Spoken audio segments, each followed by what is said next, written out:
Okay, thanks everybody for joining us today. We might as well get started. We're a few minutes past scheduled kickoff time, so welcome to our webinar, jointly brought to you by C.R.Kennedy and BricsCAD on surface modelling and concrete checking. So we're going to try and cover a little bit here in terms of the capabilities of that we have within BricsCAD and that we are now sharing to our clients across the country in Australia through C.R.Kennedy.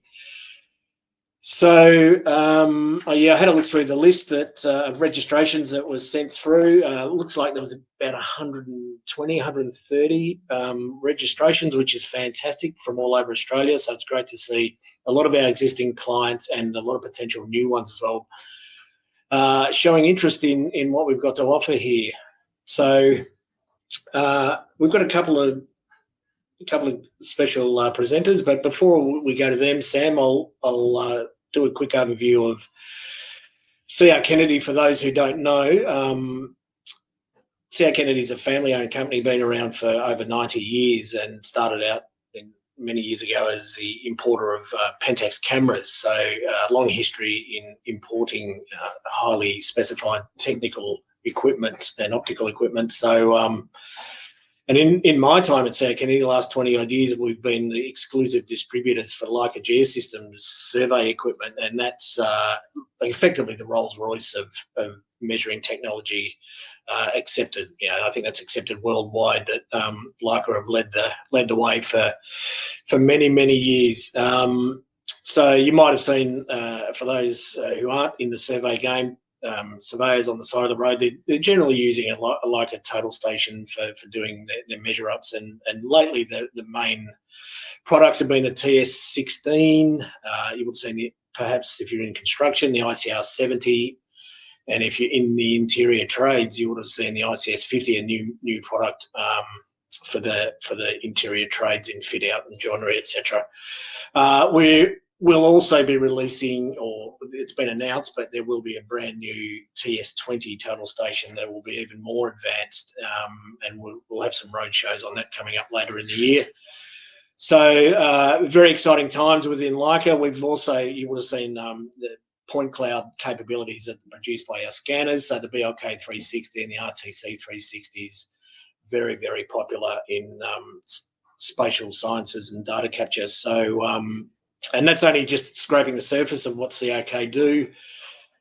We've got multiple other products and solutions. And one of those solutions is BricsCAD, obviously brought to us by BricsCAD, and their ability to work with our equipment and with the data sets that are produced by our, particularly the scanners and the survey instruments as well. So whether you want to produce a drawing file, a point cloud file, or just a straight up points file, BricsCAD can manage everything through those data formats to produce plans and models of any description. So that's well, BricsCAD. We've just to recap a little bit on that, our involvement with BricsCAD.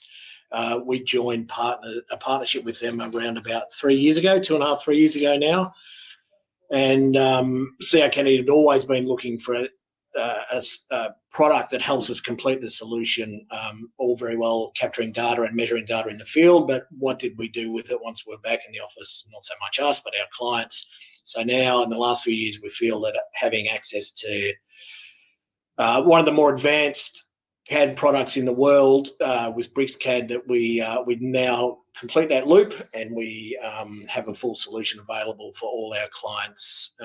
So to tell you a little bit more about what we're talking about today, we've got two presenters. From C.R.Kennedy, we've got Vasily. He joined us about a year and a bit ago now.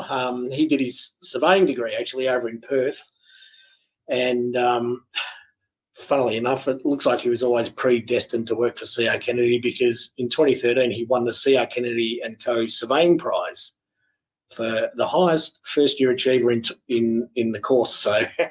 So that set Vas on the path to CRK, I reckon. He did his sort of groundwork years in WA, and then moved to Vic, worked with Ready Surveys for a while, really learnt the ropes about doing feature and topographic surveys, re-estabs and the like.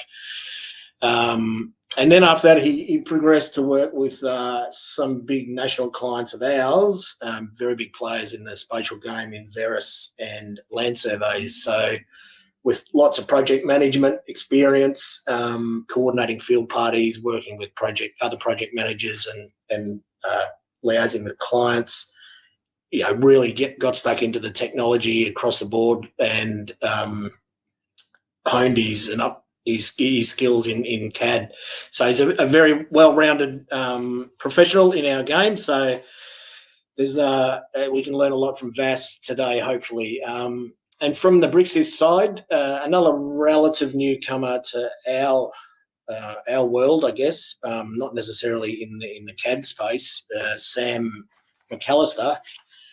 He's only been with BricsCAD, I think, 6 months or so, and in that short time, he's already proved invaluable to us at C.R.Kennedy with his knowledge and his ability for support and, helping not only us but our clients take the leap from not having CAD at all or being involved in another CAD product that they're not overly happy with, whether it be price or capabilities, and converting them to BricsCAD.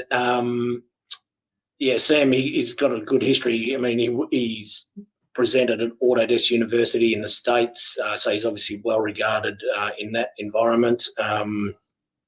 And he's now even been doing some part-time tutoring at the University of Technology in Sydney, so helping students develop practical design skills and to meet industry standards and the like. So Sam brings a lot of experience. Vass certainly does as well. So without any further ado, they're going to take us through the webinar today. So I think now, Sam, I think we'll start off with Vass. Is that correct? Okay, thank you. Thanks for that, Bernie. Let me just get set up here and start sharing my screen. Just a moment.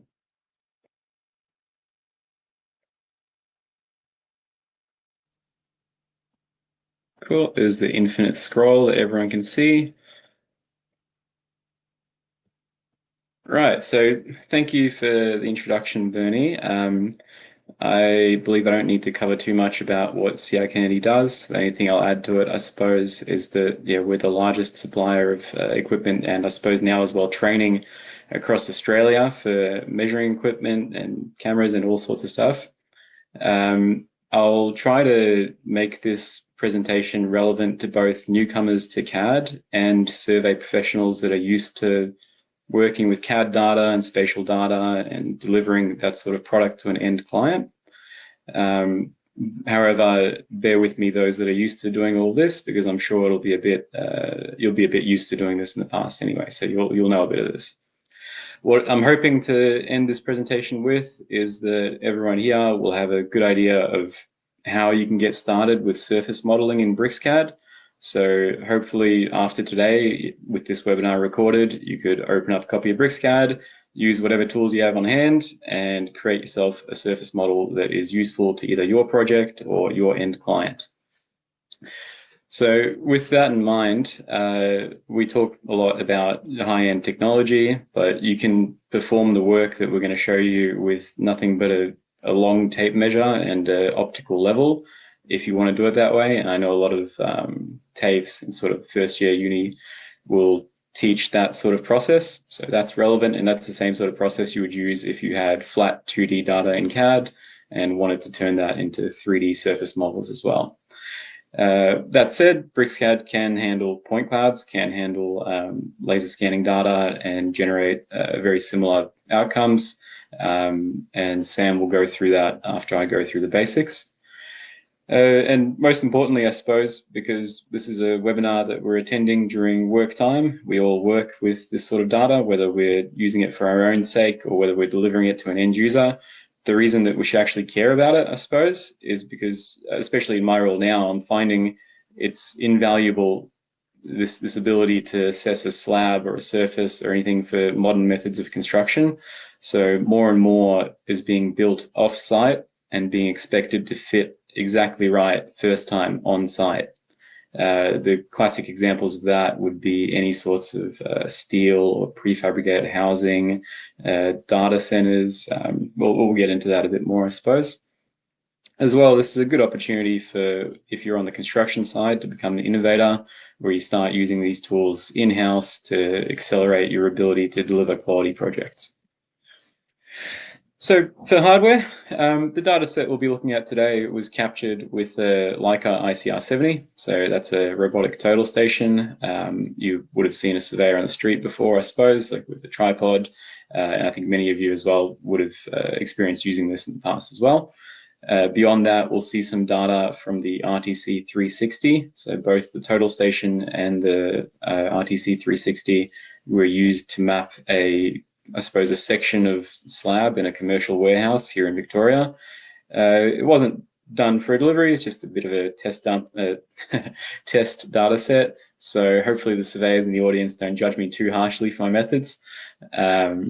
From either of the devices, a laser scanner or otherwise, you would require some data output from that.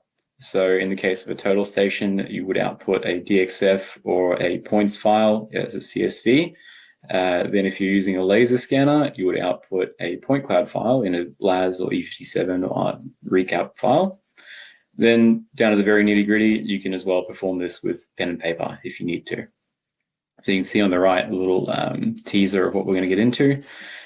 In terms of choosing the right tool for your project, again, there's a broad range. It's horses for courses, as they say. In this instance, we're doing I think it was maybe 30 by 30 section of slab in a commercial warehouse. It would be appropriate to either use a total station or a scanner for that. The biggest difference, I suppose, besides time and money, is the resolution of the data. Resolution means how often am I mapping the environment. So with the total station, you can see my sort of grid of points that I made in my awkward stumble, probably about 4 meters by 3 meters or so. Whereas with a laser scanner, you would be able to capture data, in a 1 by 1 millimeter grid if you were so desperate. And if you have any questions on hardware, applications, use cases, etc., that is what we do. So give us a shout, we'll grab coffee, talk about it, and try to point you in the right direction. And software-wise, why should we look at BricsCAD for doing this? So I've got experience doing concrete heat maps and I suppose topographical surveys, volumetric surveys, and that line of work. There are products out there that do this. However, the methodology to do this in BricsCAD is incredibly easy, and it bundles in as a CAD product, so you can easily create a PDF or standard DWG deliverable for your client. Do you need a big, powerful computer to do it? Probably not. So if you're using traditional survey technology, very light files, lightweight files, they'll get taken in and processed rapidly. If you're taking in scan data and point cloud data, it's quite likely you do have a powerful computer already, but if you don't, you are able to what's called decimate or thin the cloud to make it usable for your purposes on a weaker computer. And as mentioned, you can export this data in a typical CAD format or a PDF plan as necessary as a deliverable. Because it's a CAD program, you're able to overlay other plans together and provide a very quick assessment of whether or not your project is meeting the design criteria. I think I got a little carried away with the last point as to who can use this, but this is a list of sort of typical clients that I've worked with lately that have expressed to me that this sort of workflow and this data is very relevant to them. And yeah, as you can see, anyone that's building anything on a presumably level surface or a design surface needs to be able to, with certainty, ensure that the design is met prior to installing what their construction project requires. So without further ado, I've prepared a data set and sort of workflow that I'll put on the screen now, and after which I'll jump in with some more tips, tricks, workflows, and we'll take questions as we go. We'll get to answering the questions at the very end of this. So yeah, just put your questions in if you have anything. So just jumping into my video that I closed already.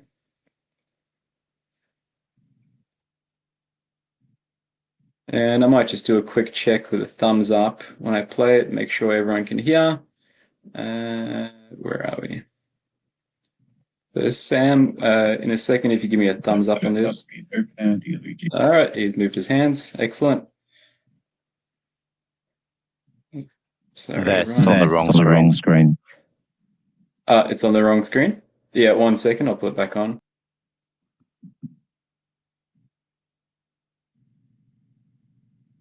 First up, open DLVG.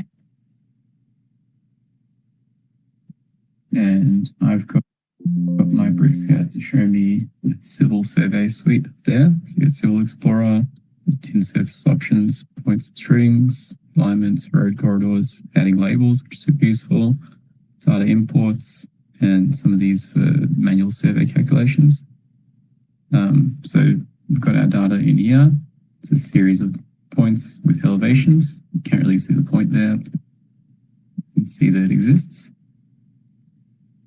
To see the point, we can go into DDP type and go into here, change it to maybe a plus, circle, maybe 0.25 size. Close it. Now we can see all of our points. Next up, it's always good to check the units. Let's go in here, check we're in meters, in case we're in some funny unit from data that we're not aware of. Now we're going to use the tin surface button to turn this to a surface for concrete evaluation. So I might make layer here, plus tin, get into my layer there, and we'll just make a tin surface. Cool. So it's a wireframe surface at the moment. We can change that to modeled surface over here. Like that. You can't really see what's going on yet, but we can enable a few more features. So we can go civil, tin surface, get a lot of options over here. Might turn off the triangles, turn on the elevations. So this is a really good start. So we've got 2D triangles, range interval of 10, number of ranges 25. So we can change this up a bit to make it look a little bit nicer. Just smooths it out a little bit. We're able to also change above and below datum. So if we wanted to have a cutoff point for a minimum level, we could do that. But I'm happy with this for now. The only other thing I might do is turn on the contours. So go on, and a minor contour can be 0.05. Major contour 0.01. Cool. So that's every 5 millimeters, we've got a minor. Every 0.1 meters, 10 millimeters, we've got a major. Maybe to make it stand out a little bit more, we can put the majors in magenta, the minors in blue. And there we have it. So we can see our contours here. That makes sense. It's about 280, 279. That's rounded, by the way, so it actually goes to more decimal places. It's 28283. Cool. We're pretty happy with that. Maybe next we want to do some labels. So we can go up here and go add surface labels. And we want to do contour labels. Default, it's fine. Let's select our surface. Maybe we'll just put it through like that. So it will look like this, which is really ugly. That doesn't really help us very much. So instead, we can go into our settings, and go into label style, and change the default. So in here, we can click components and check out what goes into it. Maybe we'll change the size to 0.35 meters. And we'll edit the contents. So we'll first want it to say precision. It's down to the millimeter. And maybe we'll add the M suffix to it. So it'll look like this. Go OK. There's a lot of other options we can play with, such as background mask, which is handy for us. But we'll leave it for now. Okay, cool. There's our label. It's a little bit big for my taste, so maybe we'll go edit and just change the background mask again.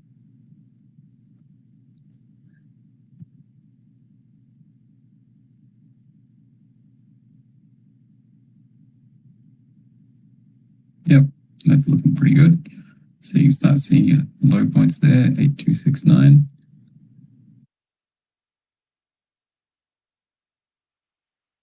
Cool, welcome back to reality. So that's the one that I prepared earlier on screen for us now.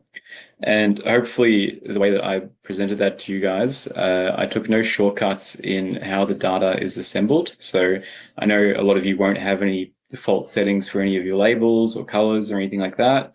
In the recording of this video, you can probably slow it down, check step by step where you go to investigate all of those settings. But yeah, with this information, you should be able to provide a deliverable like this pretty quickly. Now, the other feature I wanted to get into for surface evaluation beyond just checking the high and lows is checking cutoff elevations. So in this case, I've selected my tin surface on the left here, and we've currently got our colors set by number of ranges. What's quite useful to have is actually the range interval with datum. So an example of where this would matter is, of course, a flood-prone area if you're meeting a certain level for the slab to be above, or perhaps it's whether you need the slab to be very, very flat for a high-precision work where you need to either fill, pack, or grind the slab to meet a certain requirement. So in this instance, I've selected range interval with datum. I've said that things above our datum, so above a value we select, are going to be in red, and things below that datum are going to be in hydro or blue. I've chosen 2D triangles, and most importantly, I've put the datum as 8.275 as our design level. So this can be changed, of course, to suit your data, and it can be changed pretty easily on the fly. Just to show you, put it in, it changes. Hopefully, this is getting across the point that it is really easy to get started with this and to get some serious insights from your data very, very quickly. Beyond this, a little bit beyond the scope of this webinar, which we might do in a future one, is going over some of the additional survey functionality in this top row here. Specifically, something that I would value that's potentially a more advanced use is the use of strings and civil strings and civil points, because you're able to take these elements. So whether you've traced, let's say, the edge of a building or a road, or from some aerial photograph on something, you can trace that, place it over here, and it'll drape it in 3D to that surface to match the levels. So beyond that, I'd say the only other one worth showing for this deliverable is probably adding your surface labels for your spot heights, because my drunken stumble is not a very pretty grid, but I can improve that by going add surface labels, just gotta hide this, and go spot elevation, default, select my surface, and probably select the grid there. My grid's gonna start in this corner. Your grid spacing is maybe 2 meters by 2 meters. Set my grid rotation, and then set the size of my grid, and voila. So it's a little bit offset there, but what it's done is created for us this grid of points at a 2 by 2 meter interval. So this could be more useful to a site crew wishing to grind or pack or fill or screed to a grid, as opposed to our sort of stumble of points. Just as a showcase before I pass to Sam as well, just showing this sort of work in 3D. So here it's the same surface. I've just manually added some lines in 3 dimensions. You can see there, just to illustrate the fact that you can, again, engineering surveyors here are going to tell me, yeah, I've been doing this for years, but a lot of people aren't aware that you can create all of this stuff in 3D in CAD and work with it and manipulate it without having to necessarily use survey equipment in the field.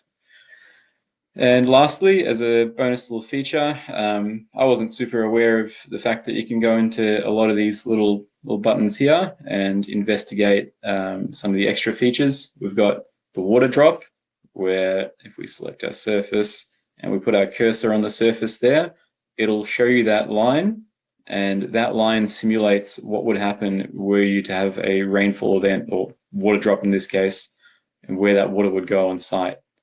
So that is relevant for environmental monitoring. It also looks cool. And one very last bonus feature is mapping a image to a surface. So this could be reverse engineering how you do your drone work, where if you have a very accurate surface model from traditional survey means or laser scanning, you can apply an image to that surface like this. If anyone does something like this for their own work and gets paid for it, I'd be very impressed. But here's my image in a JPEG that I've mapped to a varied version of this surface. Right, so I think I'm going to pass to Sam to do some more of the advanced capabilities, if that's okay. And yeah, we'll go through your questions at the end. Great, thanks so much, Vass. So, is it coming through? Okay, so I'm just going to pause for a second. Jin has some polling questions, which she's going to put up on the screen right now, just before I get started. It will just take a couple of seconds. It's just to sort of understand what your interests are, why you're here, just so we can get a bit of background.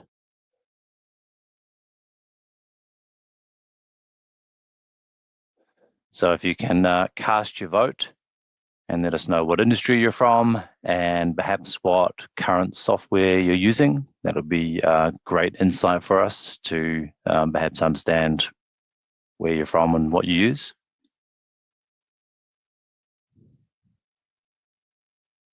Give it a couple more seconds.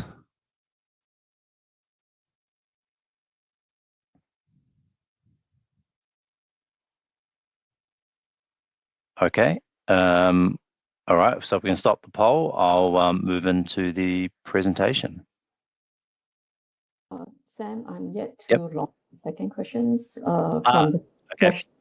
majority coming from surveyor. Okay, sorry, I jumped the gun. Yes, I'm going to launch the second questions right now. Thank you. Yeah, so the next question is to do with the software. So thank you for completing the first one on industry. And we're very keen to hear what type of software you use for your civil and surveying space.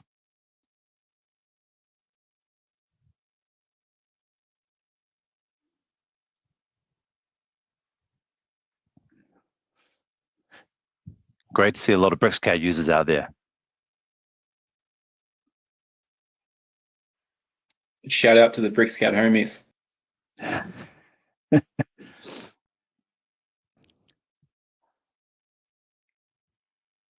Okay, fantastic. We're okay to proceed, Jen? Sure.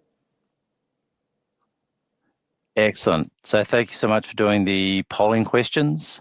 I'll be taking over some of the workflows inside of BricsCAD 2025, and at the end, we'll be just showcasing where you can register for a 2026 release coming out on the 21st. As mentioned, my name is Samuel McAllister. I'm the Senior Solutions Consultant at Brixis. First of all, to get started, Brixis, BricsCAD, Hexagon, what's the difference? So Hexagon owns a number of companies, Brixis and BricsCAD being one of them, but they also supply laser scanners. So they've got incredible technology for providing point cloud scans that work with its own software technology. Hence why if you bring in large point clouds into BricsCAD, it will process them very quickly. BricsCAD's not just effective for doing that, it's got other tools, which we'll cover a little bit on today, but basically it will give you all the flavors of CAD, but it will also integrate with other Hexagon-based products.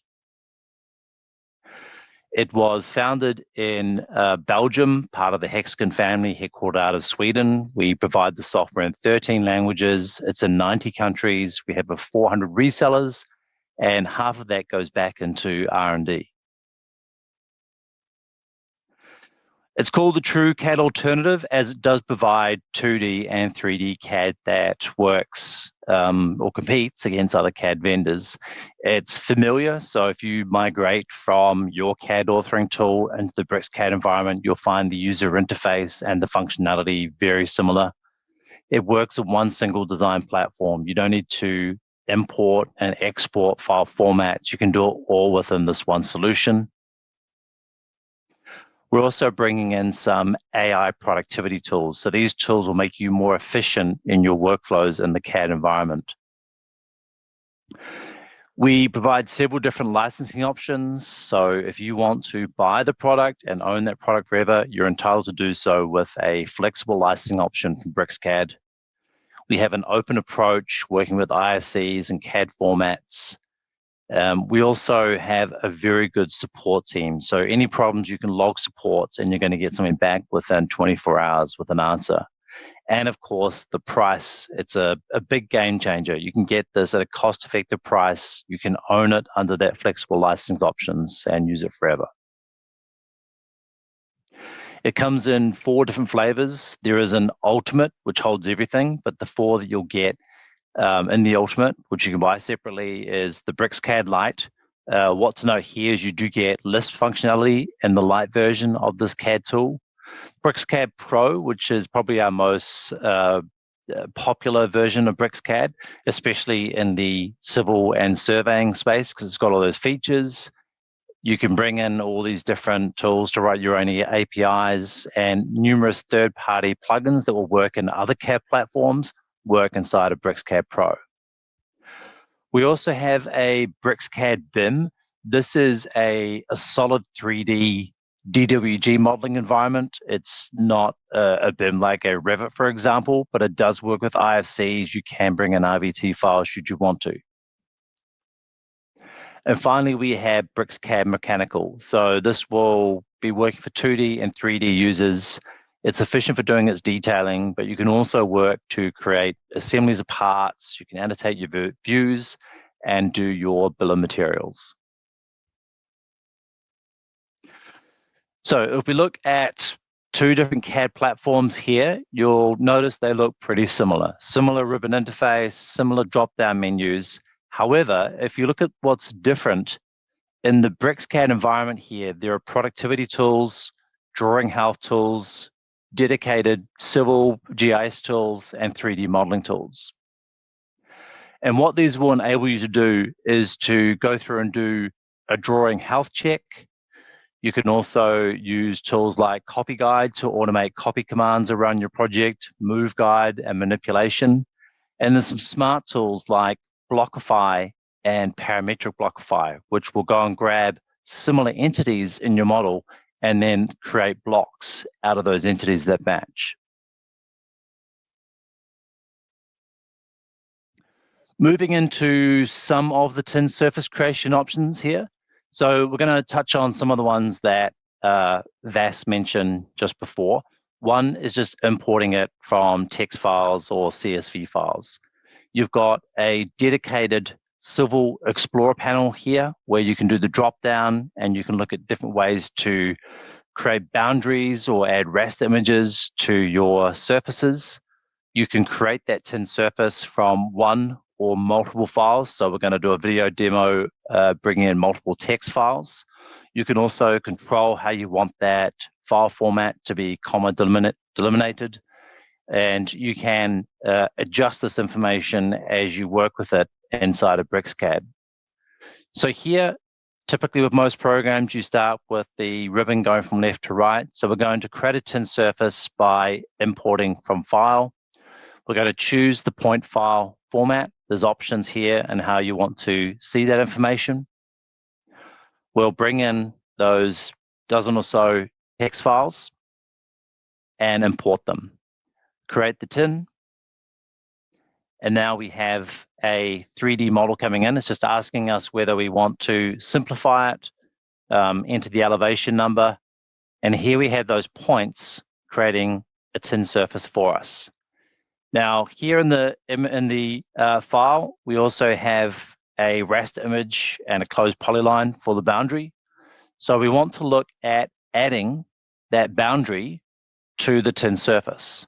So it takes us through the options here in our command line. I've got a little pop-up here that I've customized inside of BricsCAD, but you can always also use the command line down the bottom. So you can choose that boundary, choose how you want that boundary to form. So it's going to take out the outer part of that boundary. And now we have that tin surface clipped to the boundary. Next here in the drop down, we've got the surfaces where we want to choose a raster image. So simply choose the raster image, choose the destination, and now it will map that raster or drape that raster over that surface. And here in our selection hierarchy, we can turn off that raster image. So a really simple workflow to generate a tin surface with a boundary with an image. Land XML is one of the simplest ways to bring in the data. So when you do bring it in, it's going to hold different data inside it. So your tin surface, your alignments, vertical alignments, 2D and 3D. It's just a simple workflow. In your Home tab, import the Land XML, choose the XML file, and this will automatically convert it to a tin surface, but you'll see it's contained the alignments as well. So a lot of data is held in that Land XML. And so here with our alignment projected horizontally in the 2D plane, but draped and following the path of the imported tin, we can also do a vertical cut through it.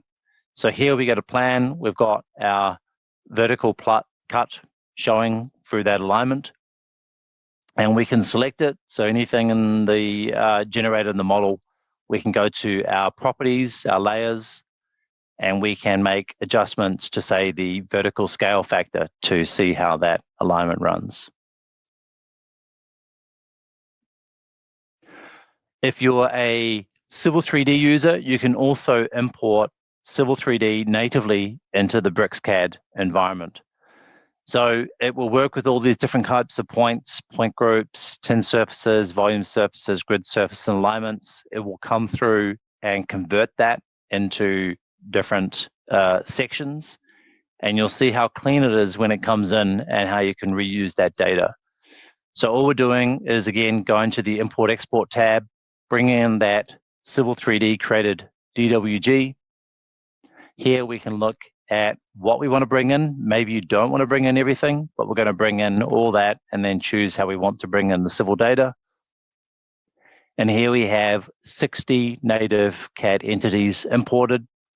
Our contours, our alignments, our text files, all the layers are available. And here in our Civil Explorer, we can see the data that it's brought in, grouped and set out there in the hierarchy. Also, you'll see you can adjust information on your major and minor contours as well.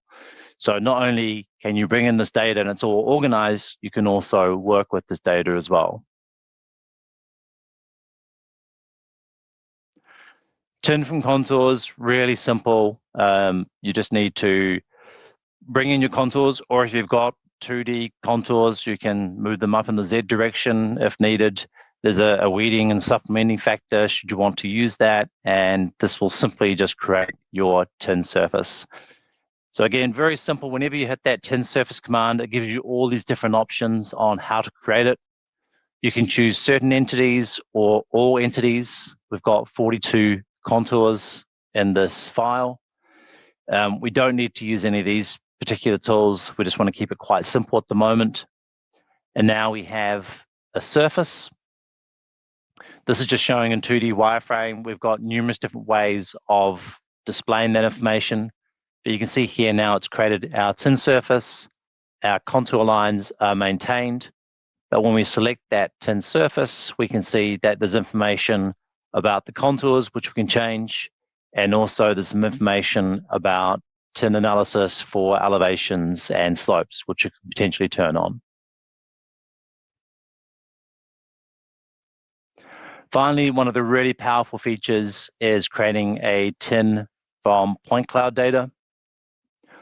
So it will work with really large files. When we get to the surface deviation tool, we're working with a data set that's about 33 gigs. So it handles heavy data. I'm just working off a basic Dell laptop. You can simplify the data as you bring it in, or you can even go to parts of the tin surface and make it more detailed by using the Densify tool. So this is some of the files I've been referencing in. They have processed, but once they're processed, you can then bring in that file and it will display as a scan surface here. We can go to the color map and look at how we want it to display. There are numerous things you can do here. You can choose the different type of color scheme, the intensity ramp, adjust all the colors as required. As per the other workflows, just hit the tin surface, choose what you're creating that tin from, grab the point cloud, and then it will give you the option, should you want to simplify it, we'll go yes, doesn't need to be too dense. And then there's a radius for what you want to use for simplification. So 10 by default is fine, and then 5 for the elevation difference. And now we have our tin surface. So we just go back to the structure and just hide the imported laser scan. And now we have a tin surface from that laser scan. So simple and quick. Now moving into the building space, into validating what's happening with the surfaces, or maybe a BIM or ISC model inside of point clouds, we can bring in really large point cloud files, and it's going to handle really well inside of the BricsCAD environment. It will process the data instantly. The heavy files will load really quickly and then convert. And once we work with the design intent model and the laser scan, it will produce a heat map on any 2D horizontal or vertical alignment surface. So you can work with surfaces, or you can work with IFC or BIM data. It will still look at those surfaces and produce the heat map. And the tolerances are really easy to adjust here. It's very intuitive and simple to use.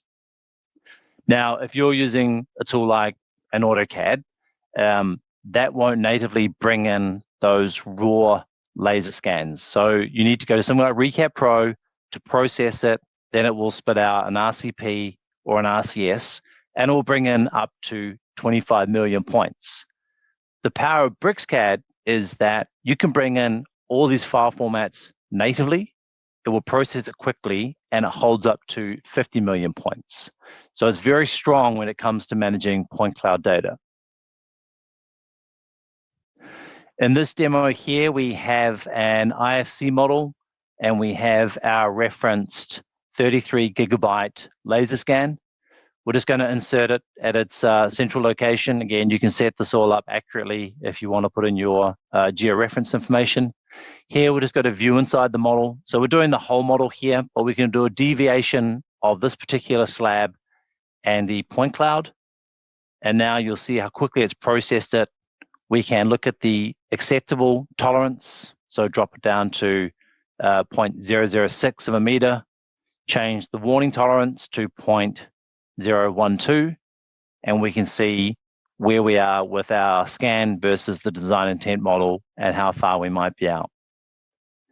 Now, if you want to do something even simpler, you don't need to be in a forced camera view. You can just go and choose maybe part of the model you want to look at. So here we're just going to save view, where we have, say, a section cutaway. We're just looking at a particular floor that we might have scanned.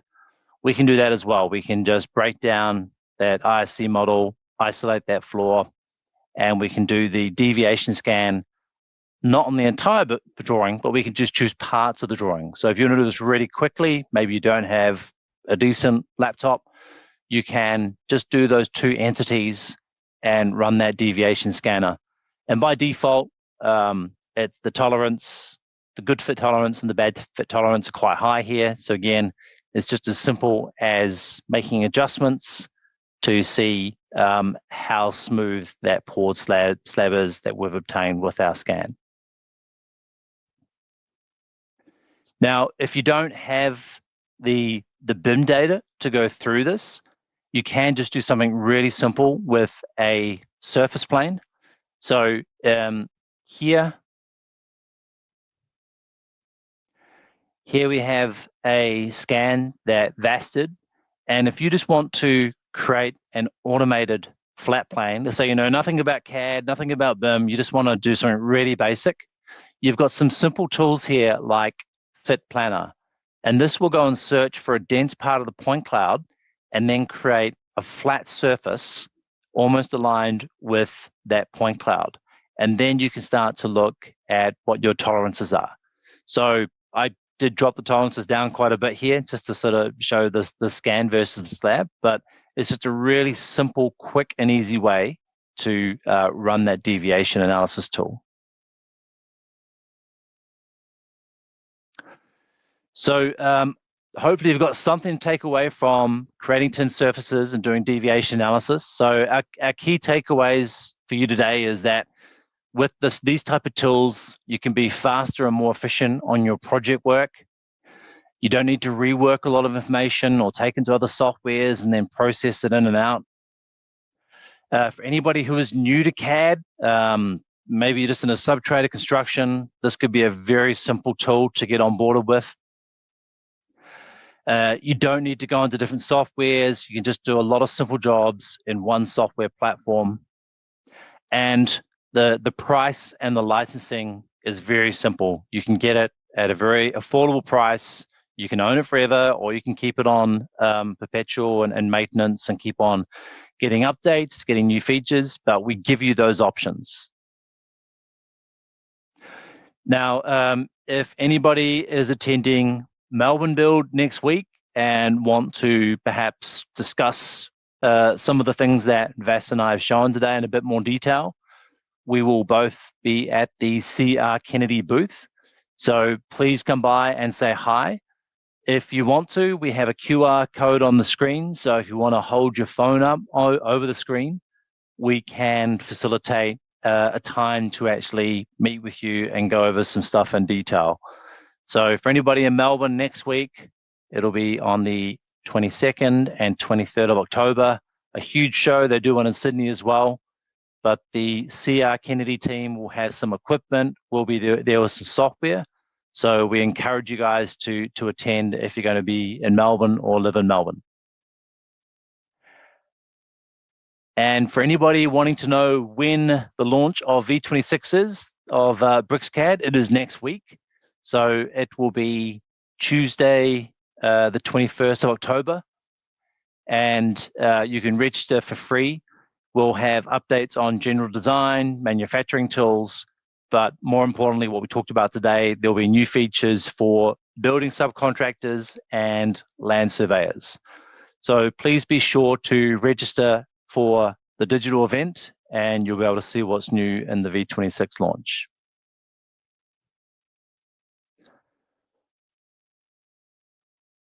With that, we'll open up the floor to Q&A. Yeah, I saw some questions pop up already. We'll try to address them in order, I guess. The first question I see on the list was by Ayad, asking about the transparency. Or can you change the transparency? If so, how for point clouds and BricsCAD? I actually haven't got one on my computer right now to pull up, but the answer is yeah, you can. You select the point cloud, and there is a transparency setting for the layout or for the point cloud, I believe. Sam, is that correct? Yeah. There's so in the color display, there's a number of different ways you can change how the point cloud displays. So maybe while you're going through the questions, I can bring something up in the background. No worries. Then Arthur is asking some direction for setting up the workspace with all the point cloud and modeling tabs. If you've got BricsCAD Pro and you just select the civil or survey module to start with, you'll have a lot of your tabs preset at the top in the way that they should be. However, you may have clicked by default to be in 2D drafting mode or another type of design mode, I suppose. To resolve that, I think we'll add it to the list of things that Sam can show on screen, perhaps. But more or less the solution is we just need to get you to restart the software and select civil survey, I suppose, to get a nice set of tools at the top. Yeah, down the bottom right here are all the features. So if you need to bring up more tools, so what you'll see here, if we look at point clouds in particular, I'm in the civil survey space, and so here are the tools available. But if I switch to the building information modeling space, it will load up a lot more point cloud tools. And you can see over here, there's a number of different menus here in the tool palettes. And so going back to the other question, which was just looking at the point cloud information here. So let me just hide that one. So here with that point cloud selected, we can go to our so we've got our render settings. There's two things to bring up here. You've got render settings, and so this will just bring up information about classifying data in the point clouds. That's probably a whole nother topic, and I would encourage you to check out the 2026 version coming out. There's going to be a lot more features for doing that.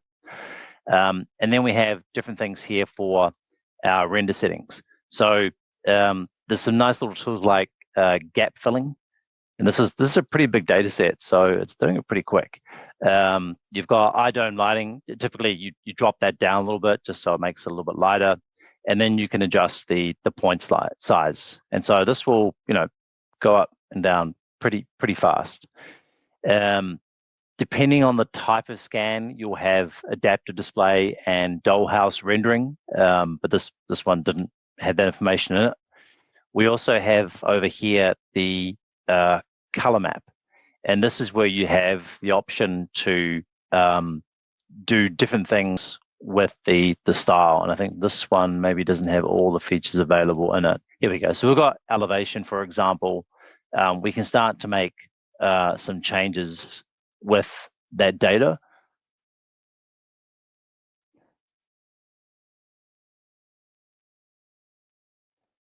But maybe with this one, I may have to look for another data set because there's an X-ray feature, and I think that would refer to what there is. Sorry. So I don't know if that sort of helps answer the question a little bit. Yeah. As well, just to jump in, I'm pretty sure you can also just change the layer transparency settings for the point cloud. So as in just going to layers, selecting the layer that's on and changing the transparency. You might have the transparency tab turned off there, but yeah. Okay. Oh, you would right click the top and add. It's all right. Doing it live is, yeah. Well, but the answer is, you can definitely do it. Yeah. What was the next question? Let me have a look. Up next, Imran is asking, will we be showing the grading tools today? Unfortunately, no. That's probably a bit more advanced than this webinar is going to offer, but we are taking comments and questions to prepare, follow-ups and additional sort of webinars like this that are, outcomes focused. So if you have a type of project or workflow that you're looking for to get some advice on us, to share with people how you work and get back and forth, then give us a shout, give us some feedback, and we'll try and prepare another one. Then Tim Langford's asking, when you're making the surface tin, do you have to have civil points or can they be any points? The answer is, you can have any points, so you can come from civil points or just a CSV of points. You can come from faces of triangles. You can come from contours. You can come from a point cloud. Yes, I think the underlying question might be, how do you import points into BricsCAD? And correct me if I'm wrong, but I also sort of, it was a bit convoluted for me when I first started. But if that's the question, we can go through that as well separately. Then Tim Hinkley is asking, when coloring surfaces by elevations, is there a way to retrieve or set specific color values for within a legend or on a plan? I'll be honest, I actually don't know the answer to this question directly. Sam, have you got experience? Have you tried setting a legend automatically from the surface elevation map? No, but what we could do, perhaps, if it wants to email me, my email address is on the screen. I can just check that one on my teammates. Yeah, we'll go through it. So I'm not aware of automation for that right now. I'm aware of how I would do it if I was to custom script it, but I'm not sure if there's out of the box automation for it. I'll have to check. And then Justin Waterhouse is saying that he's a civil contractor and he's looking to do some CAD work himself, or rather turn CAD provided to him into 3D surface models for what I assume to be machine control files. Yeah, the answer to that question is, yeah, this is a typical way of doing it through BricsCAD. So you'd be provided that 2D file, you would open it up, it would all be flat. And whilst a little bit laborious, you will have to go through and associate heights with everything as you need, or perhaps even design your own sort of grades as you need. So the answer is, yeah, you can do it through BricsCAD and you can export an XML for a machine control file. Then Tom Fitz is asking, is there an equivalent to edit point datum in BricsCAD to easily adjust heights of datum sets? Is it easy to merge two data sets together, rotating the datums and combining a jigger and GPS? So as a surveyor, my answer to this is I actually don't know what edit point datum is, but I definitely have and still continue to align data both in 2D and 3D in BricsCAD. The tools that I use to do that are the align tool, which is more or less picking 3 points for shift, rotation, and scale if you need to. You can do it in a few different ways, and I think this is one of those things where every survey company I've worked for and every surveyor I've worked with has their own their own rules and methods for doing this. So the answer is, yeah, you can do it. If you want to talk about how we do it, then perhaps, yeah, we can take some time together and go through what I do and what I've seen other people do. That, I think, is the questions in the Q&A. What else we got? Let me have a look.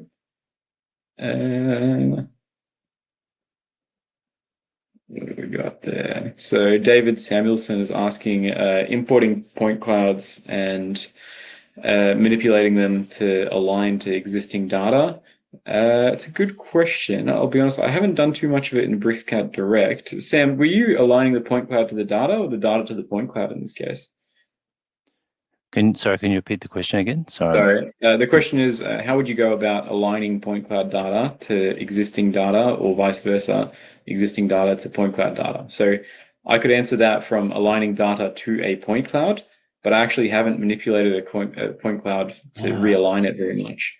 I know there's tools for it, but I haven't done it very much.